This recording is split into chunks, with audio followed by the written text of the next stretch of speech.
하나님 말씀 사무엘상 17장 4절에서 7절 그리고 48절에서 50절까지 말씀입니다.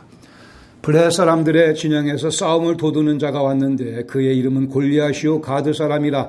그의 키는 6규빗 한 뼘이요 머리에는 놋투구를 썼고 몸에는 비늘 갑옷을 입었으니 그 갑옷의 무게가 놋 5천 세겔이며 그의 다리에는 놋 각반을 찾고 어깨에는 놋 단창을 메었으니 그 창 자루는 배틀 같고 창날은 철 600세겔이며 방패든 자가 앞서 행하더라. 48절 블레셋 사람이 일어나 다윗에게로 마주 가까이 올 때에 다윗이 블레셋 사람을 향하여 빨리 달리며 손을 주머니에 넣어 돌을 가지고 물매로 던져 블레셋 사람의 이마를 치매 돌이 그의 이마에 박히니 땅에 엎드러지니라. 다윗이 이같이 물매와 돌로 블레셋 사람을 이기고 그를 쳐 죽였으나 자기 손에는 칼이 없었더라. 아멘. 베토벤과 모차르트 누구를 더 즐겨 들으십니까? 렘브란트와 피카소 누구의 그림이 더 감명을 가져다 줍니까? 차범근, 손흥민 누가 더 훌륭한 선수인가요? 제가 아주 쉬운 질문을 드리겠습니다. 다윗과 골리앗 중 누구를 더 좋아하십니까? 세상은 다윗과 골리앗 중 누구를 더 좋아하나요? 오늘 골리앗의 시각에서 이 말씀 나누기 원합니다. 이 골리앗은 항상 다윗에게 패배한 사람으로 둘러리만 계속 쓰는 것 같아요. 그래서 제가 좀 골리앗에게 호의를 좀 베풀어 주려고 오늘 골리앗에게 좀 집중을 해보려고 합니다. 그러나 아무리 집중을 해도 골리앗은 패배의 대명사입니다. 골리앗의 필패의 원인, 패할 수밖에 없었던 골리앗의 그 원인에 대해서 함께, 실패의 원인에 대해 함께 나누려고 합니다. 김 씨와 이 씨가 있었는 둘이 아주 각별한 친구 사이고 골프도 자주 쳤습니다. 실력도 비슷비슷해서 재밌게 치는데 갑자기 김 씨가 실력이 월등하게 좋아진 거예요. 그냥 계속 이 씨가 져요. 또 지고 또 지고. 이 씨가 밖에 혼자 나가서 연습을 아무리 해도 김 씨를 따라잡을 수 없을 만큼 실력차가 벌어지고 말았습니다. 이 씨가 마음이 많이 상해서 고민 끝에 좋은 아이디어를 생각해냈습니다. 책방에 가서 골프에 관한 책 3권을 샀습니다. 어떻게 하면 드라이버를 더 많이 칠 수 있을까? 어떻게 하면 벙커샷을 잘 때릴 수 있을까? 어떻게 하면 퍼링을 잘 할 수 있을까? 3권의 책을 사서 김 씨에게 줬습니다. 그리고 한 2주가 지났더니만 김 씨의 골프 실력이 흔들리기 시작을 했어요. 점점 더 못 치게 되고 다시 이 씨와 비슷한 그런 수준으로 되고 말았다고 합니다. 골프 치시는 분들은 아시지만 골프책 많이 보면 실력이 줄어들어요. 자기 폼이 흔들립니다. 뭐 안 그런 분도 있긴 하겠지만 골프책을 자꾸 보면 도움이 되기보다는 오히려 혼동이 되고 그래 실력이 떨어지는 그러한 경우가 발생할 수 있습니다. 사탄이 오늘날 우리에게 골리앗이라고 하는 선물을 계속 보내고 있습니다. 덩치가 큰 골리앗, 선물로 싹 포장을 해서 우리 마음속에 골리앗을 계속 보내고 우리는 그게 선물인 줄 알고 덩치가 큰 그 골리앗을 덥석 받아들고는 그 골리앗을 좋아하는, 우리 속에 골리앗이 들어오면 우리 인생은 질서가 흔들리게 되며 더 나아가 심한 패배를 경험할 수 있습니다. 드라이버와 벙커샷, 숏게임 다 흔들릴 수 있다는 말씀입니다. 사무엘상 17장의 유명한 다윗과 골리앗의 싸움에 관한 기록이 있습니다. 오늘은 골리앗의 필패의 원인을 좀 더 주목해 보려고 합니다. 한편 다윗의 승리의 비결의 이면이기도 합니다만 4절에 보시면 골리앗의 덩치에 대해서 아주 자세하게 설명을 합니다. 블레셋 사람들의 진영에서 싸움을 도두는 자가 왔는데 그 이름은 골리앗이요 가드 사람이라 그의 키는 6규빗 한 뼘 3미터라고 합니다. 성경에 이와 비슷하게 출중한 인물이 또 하나 소개된 적이 있어요. 사무엘상 10장 23절에 보시면 사울에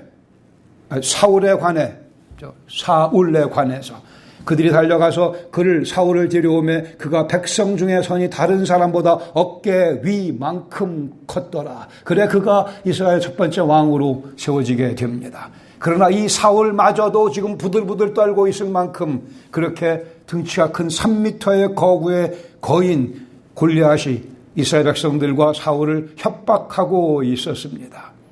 5절의 이자에 보시면 골리앗의 무장 상태를 설명하기를 머리에는 노투구를 썼고 몸에는 비늘 갑옷을 입었으니 그 갑옷의 무게가 놋 5,000세겔이며 50kg짜리 갑옷을 입고 왔다 갔다 활보하는 골리앗입니다. 그의 다리에는 놋 각반을 쳤고 그 어깨 사이에는 놋 단창을 메었으니 그 창 자루는 배틀채 같고 전봇대만 하다는 얘기죠. 그리고 창날은 당시의 최고의 선진 문화 철로 된 창날 600세겔 7kg 정도의 무게라고 합니다. 그것도 모자라서 그 앞에 방패 든 자가 또 직사각형의 커다란 방패를 따로 들고 골리앗의 몸을 방위해주고 있는, 호위해주고 있는 그러한 상황입니다.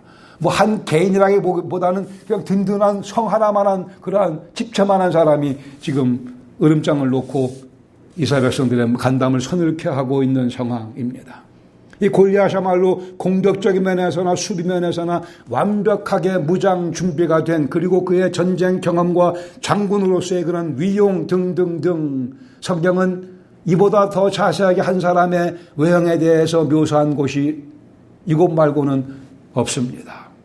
사무엘상 저자가 이렇게 자세하게 공수면에 완벽한 골리앗을 상세하게 소개하는 만큼 우리가 알고 있는 것 같이 이 골리앗의 패배는 더 처참해지고 맙니다. 더 극적인 패배가 되고 맙니다.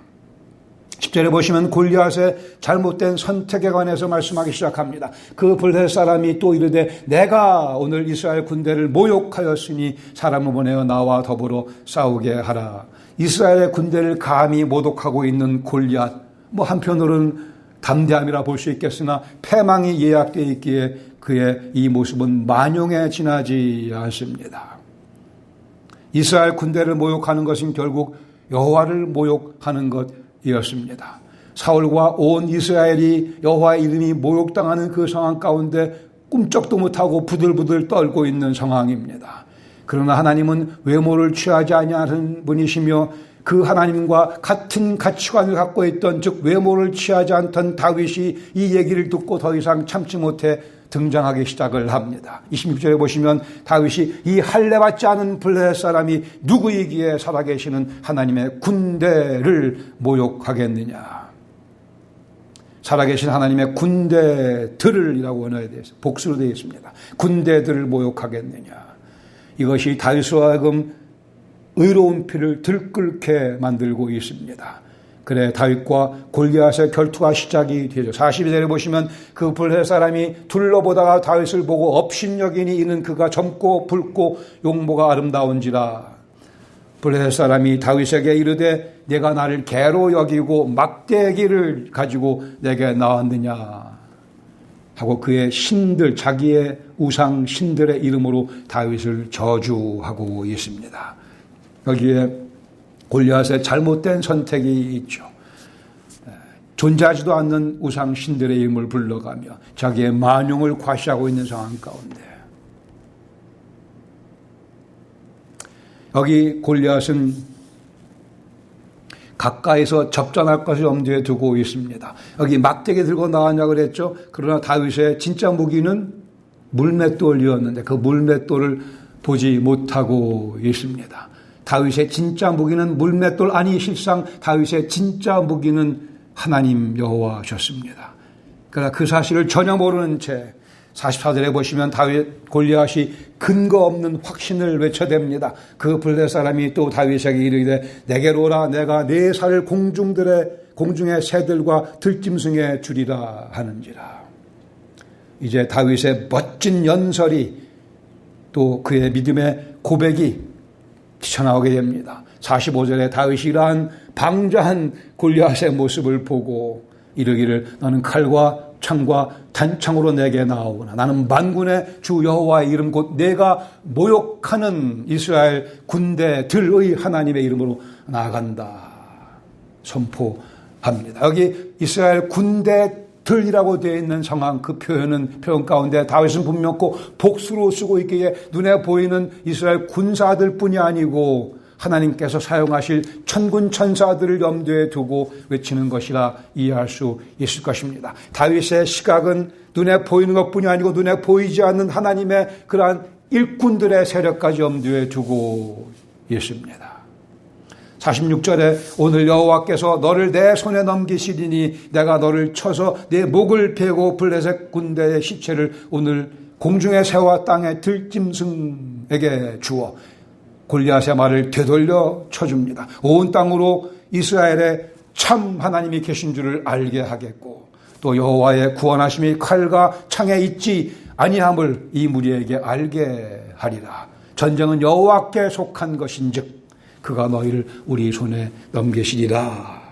이 선언은 곧 골리앗의 피할 수 없는 패배로 연결이 됩니다. 48절에 보시면 블레셋 사람이 일어나 다윗에게로 마주 가까이 올 때에 골리앗은 다윗에게 가까이 나와서 자기의 그 등치로 이겨보려고 하지만 칼과 창과 단창과 노트구 비늘 갑옷 놋 닭반 앞에 방패든 사람 다 앞세우고 다가오지만 다윗이 블레셋 사람을 향하여 빨리 달리며 손을 주머니에 넣어 돌을 가지고 물매를 던져 블레셋 사람의 이마를 치매 돌이 그의 이마에 박히니 땅에 엎드러지니라.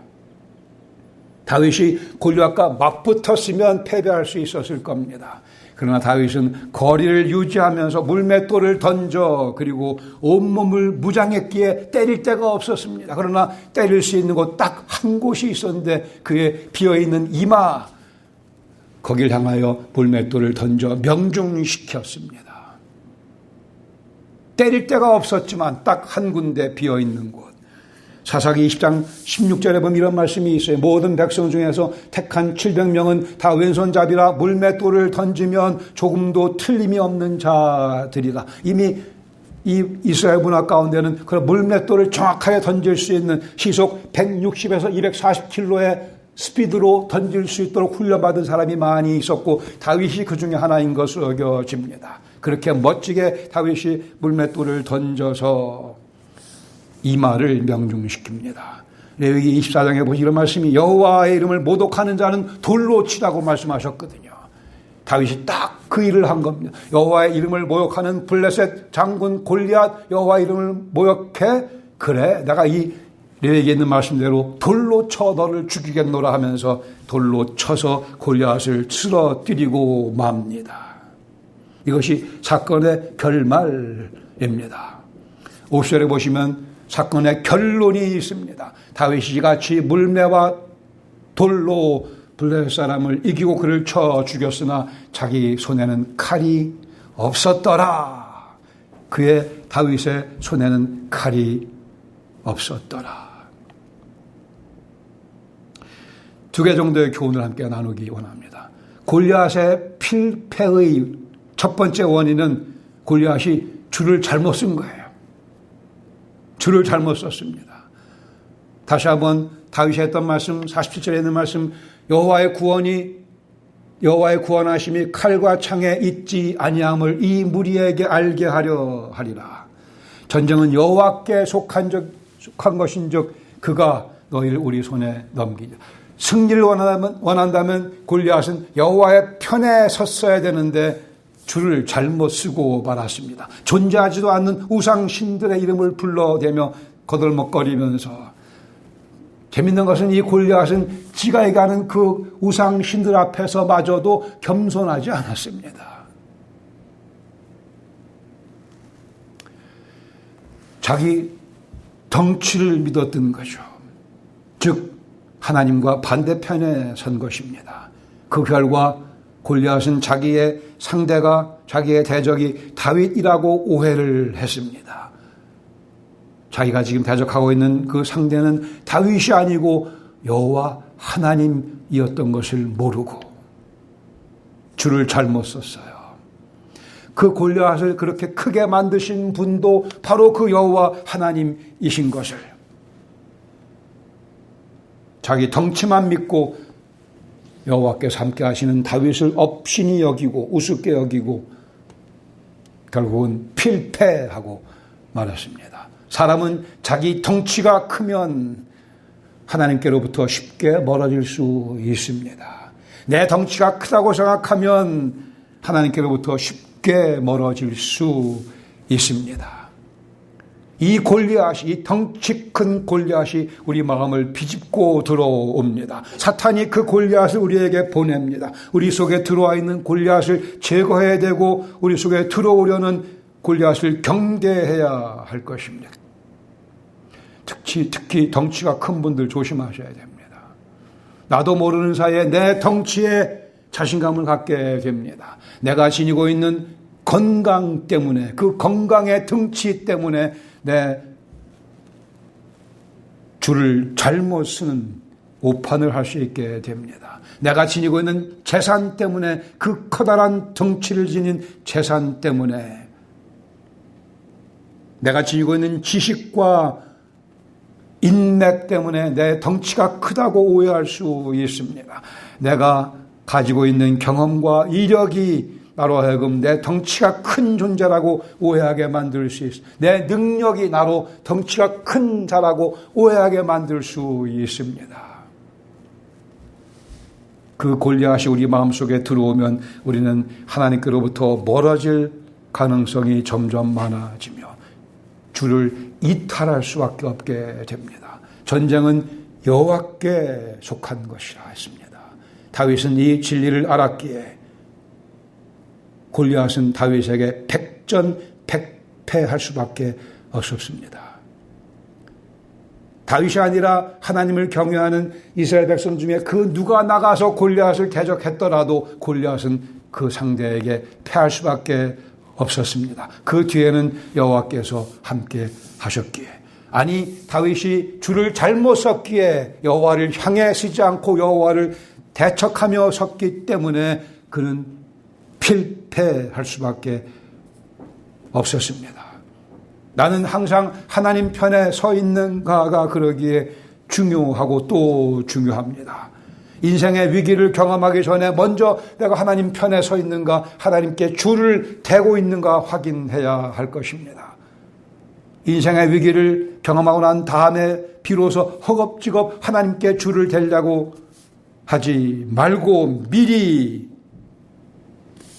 우리 인생 하나님께 줄을 대야 할 것입니다. 아니 인생의 위기를 맞이한 다음에 하나님께 줄을 대도 하나님께서는 또 받아주십니다. 그러나 이런 경험을 많이 했기에 이제는 좀 더 우리가 성숙된 모습으로 미리 주님께 줄을 대는 훈련과 습관이 필요할 것입니다. 시편 15편 15절에 말씀하기를 환난 날에 나를 부르라 내가 너를 건지리니 내가 나를 영화롭게 하리라고 말씀하십니다. 하나님의 오래 참으시는 은혜입니다. 신실하신 하나님께서 다시 구원의 손길을 펼쳐 주십니다. 자기 덩치를 믿었던 골리앗 자신이 환난에 빠져 있는 것도 모르는 채, 그날이 바로 자기 장례식 날인 것도 모르는 채 죽기 직전까지 만영을 베풀며 떠들어대며 하나님을 모욕하며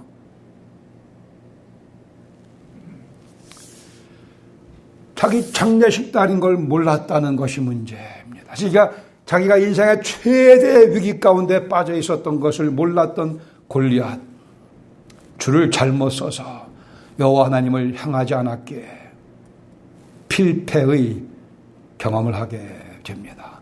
줄을 잘못 서면 인생 필패합니다. 두 번째, 골리앗의 필패의 원인, 엉뚱한 곳만 방비했습니다. 자기 덩치, 자기 경험으로 공격력을 완비했다고 골리앗은 생각했습니다. 각종 장비로 충분히 완벽하게 수비를 갖췄다고 생각했습니다. 다시요, 노트구 비늘 갑옷 다리에 찼던 놋각반, 놋단창, 전봇대 같은 창자로 철, 창날, 방패든 자, 이 모든 것 한 번도 써보지 아니하고 그의 갑옷이 다윗의 칼날을 막아준 경험 한 번도 하지 못하고 모든 것이 무용지물이 되고 말았습니다. 재밌는 사실은 이마만 가렸어도 골리앗은 죽지 않았을 것을, 요거로 딱 이마만 가렸어도 죽지 않았을 것을, 역사상 허를 가장 호되게 찔린 대표적인 케이스라고 봐집니다. 이마만 가렸어도.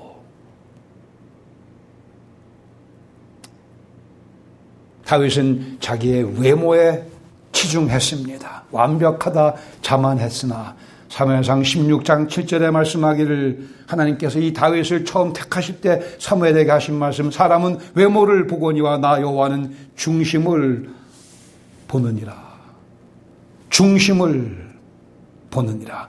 내 덩치가 크면 내 인생 내가 다 지킬 수 있다고 생각들을 합니다. 내 덩치가 커지면, 내 덩치가 꽤 크다 생각하면 내가 내 인생 다 지킬 수 있다고 하는 큰 오해 속에 빠지게 되며 필패로 연결되어 버릴 수 있습니다. 인생의 승리는 내 덩치에 의존하지 않습니다.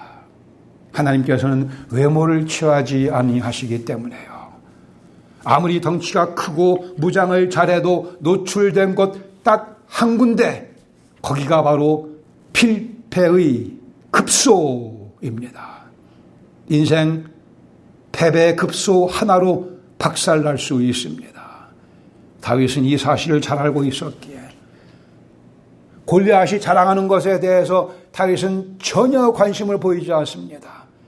그의 이력에 대해서 물어본 것도, 그의 무장한 것들에 대한 아무런 언급이 없어요. 다 무용지물인 것을 다윗은 알았기에 나는 이마만 때리면 되니까, 비어있는 곳 하나, 이마. 다윗은 거기를 받고 다윗의 생각은 단 하나, 나의 힘이신 여호와에게 집중되어 있습니다. 하나님을 경외하지 아니하는 사람은 인생의 엉뚱한 것들만 계속 방비합니다. 그러나 그러한 인생, 골리앗의 필패를 반복할 수밖에 없습니다. 여기 노출된 이마, 하나님 반대편에 서 있거나 하나님을 경외하지 않음을 의미합니다. 이것이 교만의 본질입니다. 노출된 이마는 교만의 상징입니다. 잠언 16장 18절 말씀, 교만은 패망의 선봉이요 거만한 마음은 넘어짐의 앞잡이라 경고하셨습니다. 골리앗은 교만의 상징입니다. 하나님께 무관심한 방자함의 상징입니다. 하나님께 대항하는 악한 세력입니다. 우리 옛사람을 골리앗은 상징합니다.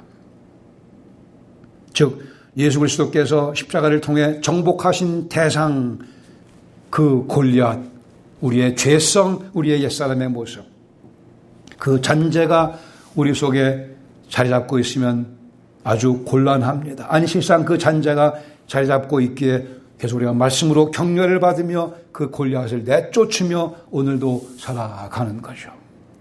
예수님 주시는 평안이 아닌 세상에 주는 평안을 추구하는 것은 하나님께 대항하는 싸움이며 골리앗이 되려는 시도입니다.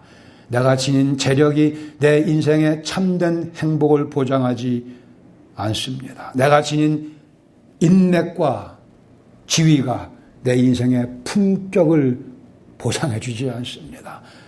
현대에 발전된 의술, 좋은 보험이 우리의 건강을 보장하지 않습니다.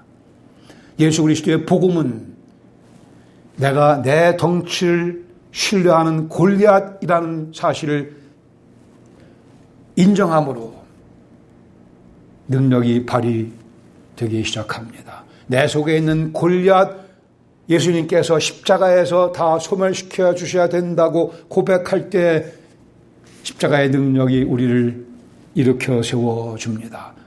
예수님께서는 우리 속에 있는 그 골리앗을 제거해 주시려고 십자가에서 죽으셨습니다. 부활하신 예수님께서는 우리 속에 있는 그 골리앗의 잔재를 다 밀쳐내게 해 주시려고, 우리로 승리하게 해 주시려고 오늘도 지금도 힘을 공급해 주고 계십니다.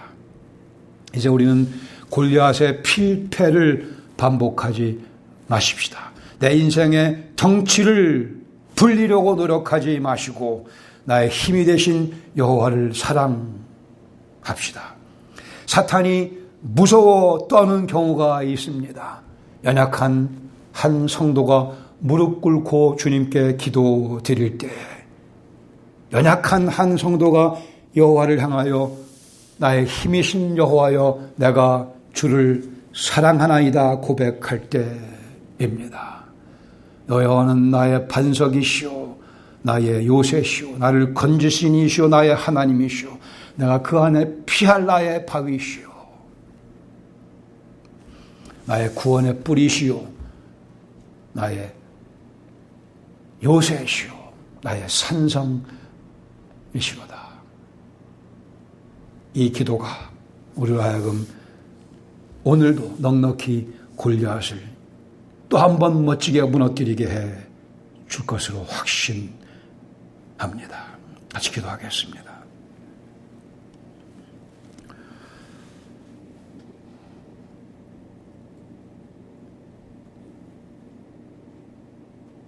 우리는 항상 다윗만 생각합니다.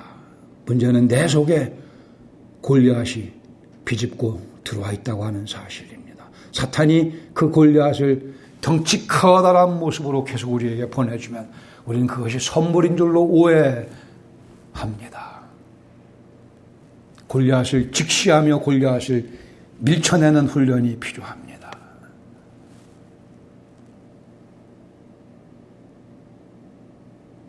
주님, 이 시간 저희들이 다시 한번 다윗의 고백을 반복하며 그 고백을 마음에 품으며 주님께 기도드립니다.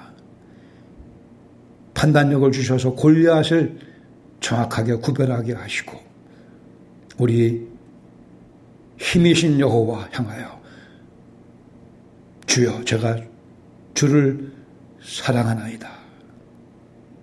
여호와는 나의 반석이시오, 나의 요새시오, 나를 건지시는 이시오, 나의 하나님이시오, 내가 그 안에 피할 나의 바위시오, 나의 방패시오, 나의 구원의 뿌리시오, 나의 산성이시로다. 이 노래 가운데 승리하게 하시고, 이 노래 가운데 겸손하게 하시고, 이 노래 가운데 하나님만 의지하게 하시고, 이 고백 가운데 골리앗의 모습이 제거당하며 다윗의 모습이 든든하게 자리 잡을 수 있도록, 그래 나의 힘이신 여호와께 영광을 돌려드리는 저희들의 삶이 되도록 성령께서 역사하시고 영광을 거두어 주시옵소서. 예수님의 이름으로 감사드리며 기도합니다. 아멘.